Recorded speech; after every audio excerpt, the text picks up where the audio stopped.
Hello, का करके चल गइल? सब लोग का कहता?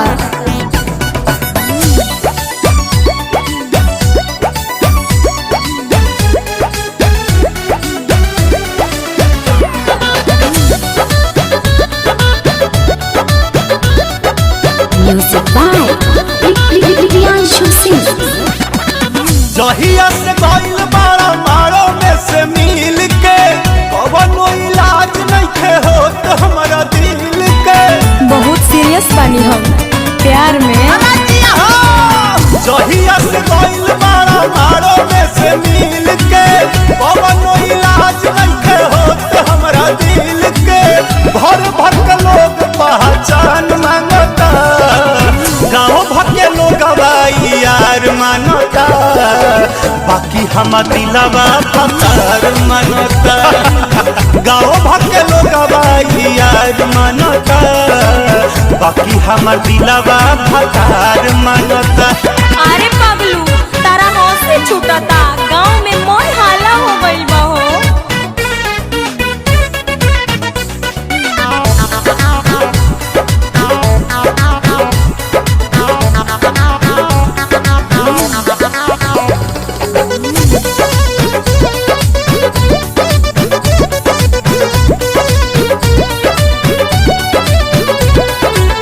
फोटो तुहार रखनी डिप्टी में लगा के, सखी लोग पूछा चाची के हया गरा के।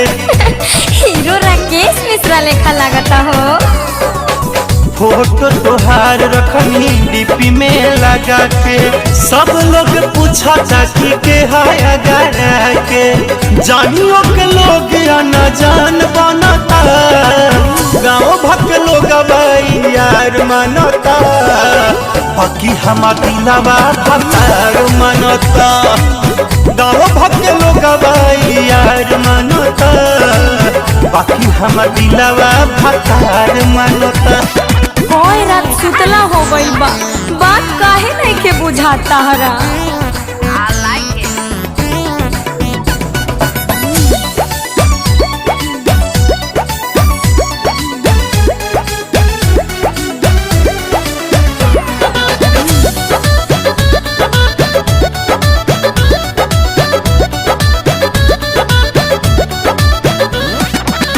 कैसन बीमारी तू तो देख गइल दादा, दिनों राती रहत मिजाज सदा सदा।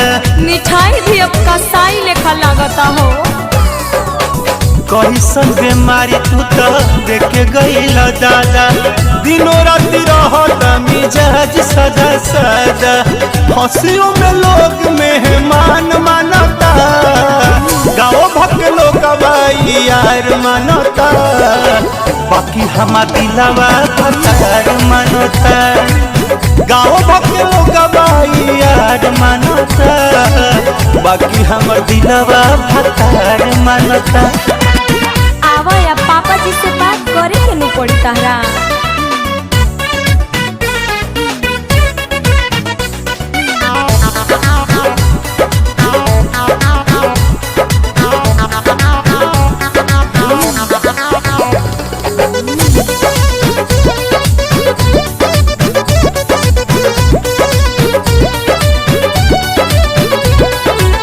प्यार प्रियांशु के हो वैसे का करेला, बिना जहर के कहर से ही मरेला। सांस भी चलता ता ताहरा नाम से हो।